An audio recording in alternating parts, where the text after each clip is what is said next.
Hi అండి. Welcome back to Nirmala's world. ఈరోజు Sunday specials ఏందో చూద్దామా మా ఇంట్లో. ఈరోజు సండే అయితే చాలా సింపుల్గా అయిపోయిందండి. కర్రీస్ కూడా చాలా సింపుల్గా చేశానమాట. ఎక్కువ ఏం చేయలేదు ఈసారి. సో ఓన్లీ చికెన్ కర్రీ మాత్రమే చేశాను. అది కూడా గ్రేవీలాగా కాకుండా పులుసులాగే పెట్టాను. పిల్లలు పులుసులాగా అడిగారు.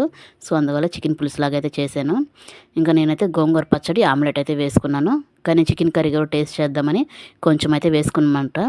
మనం ఫుడ్ బాగా ఇష్టంగా తింటాం కదా. సో అందువల్ల ఏ కూరలున్నా అవి పెట్టుకుంటాము. కానీ ఎక్కువగా పచ్చడి ఎక్కువ తింటాను. సో చికెన్ కర్రీ అయితే టేస్ట్ అయితే చాలా బాగా వచ్చింది. ఇంకా నెక్స్ట్ అయితే గోంగూర పచ్చడి అయితే టేస్ట్ అయితే నెక్స్ట్ లెవెల్ ఉందండి. అంత బాగుందనమాట. అసలు ఇది నిలువ పచ్చడి అండి. ఫుల్ వీడియో కూడా తీసున్నాను. సో తొందరలో ఫుల్ వీడియో అప్లోడ్ చేస్తాను చూడండి. ఇది 6 నెలల పాటు నిలువ ఉంటుందండి ఈ పచ్చడి.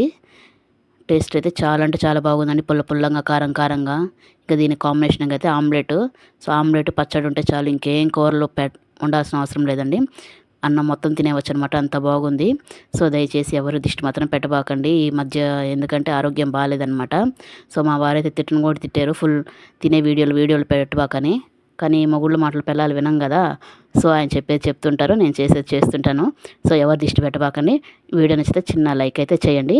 కొత్త వాళ్ళు ఎవరైనా నా ఛానల్ చూస్తుంటే ప్లీజ్ సబ్స్క్రైబ్ చేసుకోండి. అదండి ఈరోజు సండే బ్లాగ్. బాయ్.